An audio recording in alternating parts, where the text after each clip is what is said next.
count him in, give him after three, yeah? 1, 2, 3, Bismillah ar-Rahman ar-Rahim. In the name of God, the most kind, the most merciful. Assalamu alaikum to all the dear viewers. Peace and blessings be with you all. My name is Sheikh Jaffer Ladak. I'm the resident alim or resident imam or resident priest of the Haydari Islamic Center here in Streatham Common, South London. So this evening we commemorated the martyrdom anniversary of the great-grandson of the Holy Prophet Muhammad, peace and blessings be upon him, by the name of Imam Muhammad al-Baqir alayhi salam. Muhammad al-Baqir alayhi salam is the 5th Imam or the 5th successor to the Holy Prophet of Islam, Muhammad, peace and blessings be upon them all. His title is al-Baqir. In the Arabic language, that means the one who splits open knowledge. And we spoke about him and we tried to understand his movement at his time relative to some of the social challenges that we have today, especially when it comes to things like Islamophobia, especially when it comes to oppression, Black Lives Matter, and also what the Native American Indians are going through in the United States of America. MashaAllah. Sheikh, could you maybe give us a bit about your credentials in terms of, your studies, where you studied, and and how you got the position here? So I've been studying for about 10 years, and some of it has been private study and some of it has been through institutions. I've studied in the Holy City and Seminary of Karbala in Iraq, and I've also studied in the Hawza of Birmingham called Al-Mahdi Institute, and I'm currently studying and finishing my master's degree in Islamic law at the Islamic College in Willesden Green in London. So I've been studying for a little while, and 2 years ago I started here as the resident alim in Haydari Islamic Center. I'm finishing inshallah in a month's time, and in October I'm planning on going back to Iraq to be continuing my studies inshallah. So I'm going to need your prayers and goodwill inshallah. Inshallah ta'ala. So Sheikh, mashallah, shukran for that introduction. Today's lecture I found very profound. I found it very enlightening, and it was also moving. You quoted a very famous, I think it was a German philosopher, concerning his experience during the Nazi period, and you linked his kind of philosophy or his view of speaking out with the whole Imams alayhi salam. Could you expand on that a bit more, please? Sure. So there is a very famous statement by a German priest in the 1950s.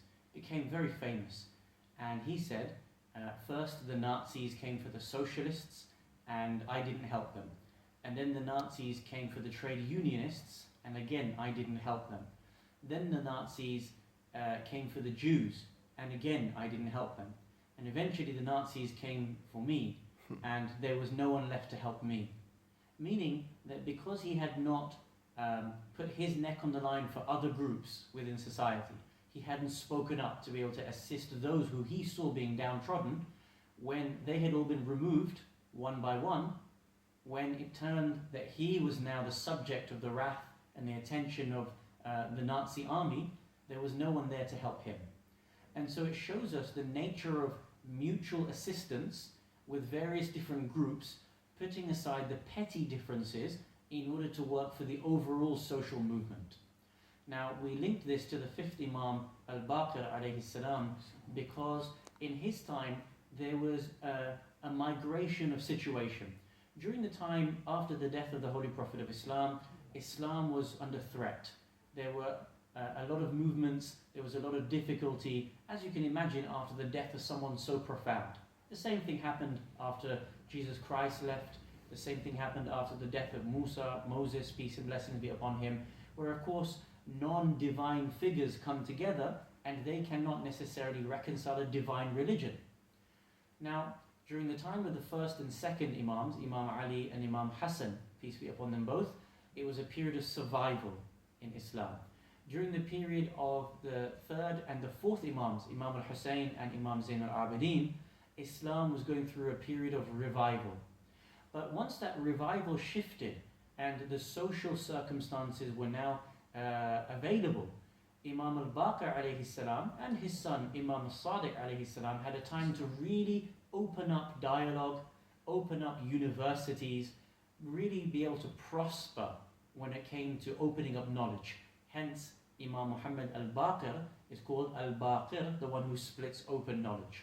So what we try to show is the social movement of Imam al-Baqir alayhi salam. And we highlighted the first thing that al-Baqir did was send emissaries, ambassadors to the entirety of the Muslim Ummah. And those people who 20 years ago were calling for his grandfather Imam al-Hussein to rise, they had left him. But Imam al-Baqir alayhi salam not forgot as in didn't remember, he left this aside. Even though you called for our assistance and when we rose you didn't assist us, we want now to bring you back into the fold. We want to be able to bring rival groups together. We want to work for the overriding need of the Muslim community. So he sent ambassadors, people in Egypt, people in Iraq, people in Syria, and he brought people around the Muslim Ummah centrally to the city of Medina. And the idea was that in the periods when Banu Umayyah were being so oppressive, when their kings and rulers were all about gathering money and gathering wealth, the idea was to bring various people from various tribes, various backgrounds together to be able to work together for social reform. What we highlight is that Imam al-Baqir alayhi salam, the hadith that come to him, if you look at the corpus of a hadith, kind of the nature of many of the statements, you see how Imam is very much about bringing people together as opposed to separating people. So for example, he has an amazing hadith where he says, there are three things which will bring about the perfect completion of this world and the world to come. For example, amongst them he says, for you to forgive those people who have done oppression to you. You see, normally with other groups, we want to push them away if they've oppressed us. The Imam is trying to build bridges with all groups in society. The first thing is, forgive those people that have done oppression to you. Another part of the hadith, he says that those people that break ties with you, make sure you bring them back towards you. You re-establish ties. And those people that have lied to you, those people that have done wrong to you, instead of moving away from them, bear them patiently so that you can find ways of coming back to them. Now what you see here is that Imam al-Baqir alayhi salam, the underlying or the fundamental movement of his time was to make sure that people came together. In our time, this is what we need. There are so many different types of oppressions, so many different types of divisions coming within our community. You have nationalist identities that have come up.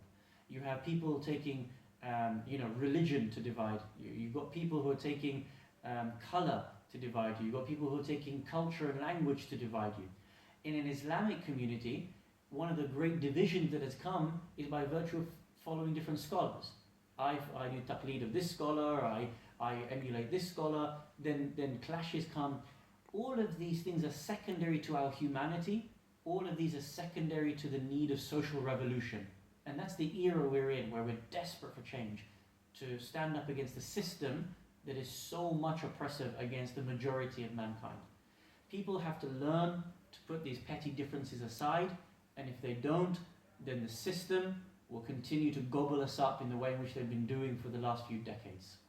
So here, Imam al-Baqir alayhi salam taught us this wonderful fundamental point, and one of the things we mentioned in the majlis was that right now in the United States of America, there are certain movements that the Muslims need to be aware of. And we mentioned two specifically. One is Black Lives Matter movement, because there is clear oppression, systemic institutionalized oppression upon our Afro-Caribbean brothers, upon anyone of minority status, like the Latino as well.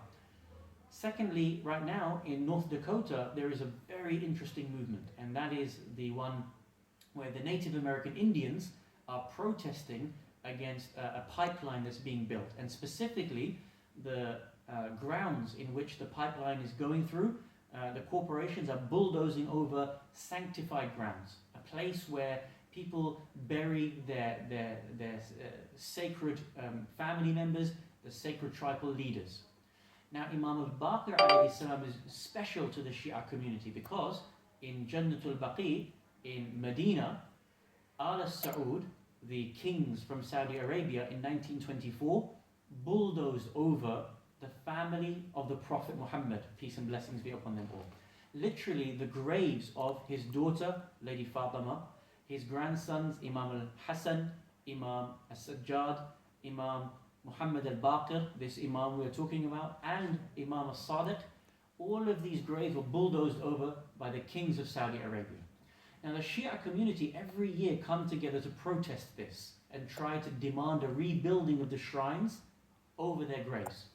Here we have a perfect opportunity for Shia Muslims to come together.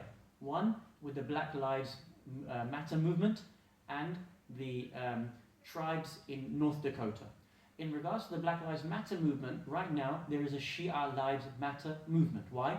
Because the Wahhabiyun terrorists are trying to kill as many Shia as possible. Just 3 days ago we heard from the Grand Mufti of Saudi Arabia where he said that Shias are not Muslims.